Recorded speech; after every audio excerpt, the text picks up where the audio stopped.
La demande de crédit en Belgique.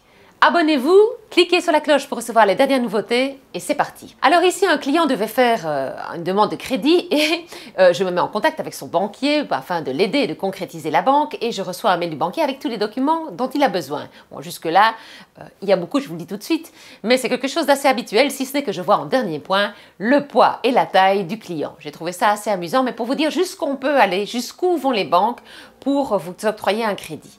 Alors, nous allons voir dans cette vidéo les documents classiques à remettre à une banque. Prenez de quoi noter ou je vais être sympathique, je vais vous les mettre dans les commentaires parce que la liste est longue. Et n'attendez pas de trouver le bien de vos rêves pour constituer cette liste parce que vous devrez aller très vite. Je vous conseille même d'aller voir votre banquier avant même de chercher le bien de vos rêves.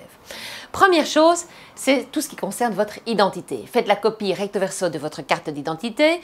Notez également votre domicile puisqu'elle ne figure pas dessus, votre statut civil et si vous êtes marié, votre contrat de mariage. Ça fait déjà quelques documents.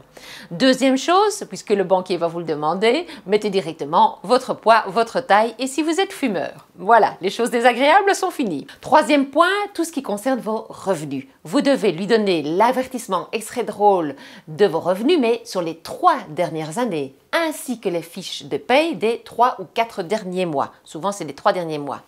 Également, votre contrat de travail, les allocations familiales si vous en avez et si vous êtes déjà propriétaire, mais alors vous le savez déjà, les loyers que vous percevez, mais la banque n'en tient compte qu'à 80 ou 70%, 70% selon en Belgique. Et des assurances groupes et autres si vous en avez.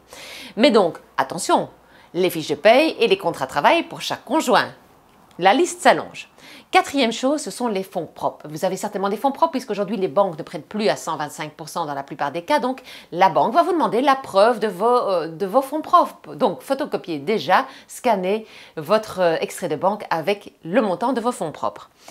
Ensuite, nous arrivons aux dettes. La banque, ce qu'elle veut savoir, c'est les dettes que vous avez que vous portez, que vous arrivez finalement à assumer. Quel est votre loyer actuel? Envoyez à la banque de nouveau le paiement de vos 3 derniers ou 4 derniers loyers. Si vous avez d'autres crédits, elle doit le savoir, crédit voiture ou d'autres crédits à tempérament. Photocopiez les documents. Si vous avez des crédits hypothécaires déjà en cours parce que vous avez déjà investi, elle va vouloir savoir quand vous l'avez contracté, pour quel montant, le solde qui est restant dû et la charge mensuelle que ça représente dans votre chef. En parlant de charges, nous y arrivons.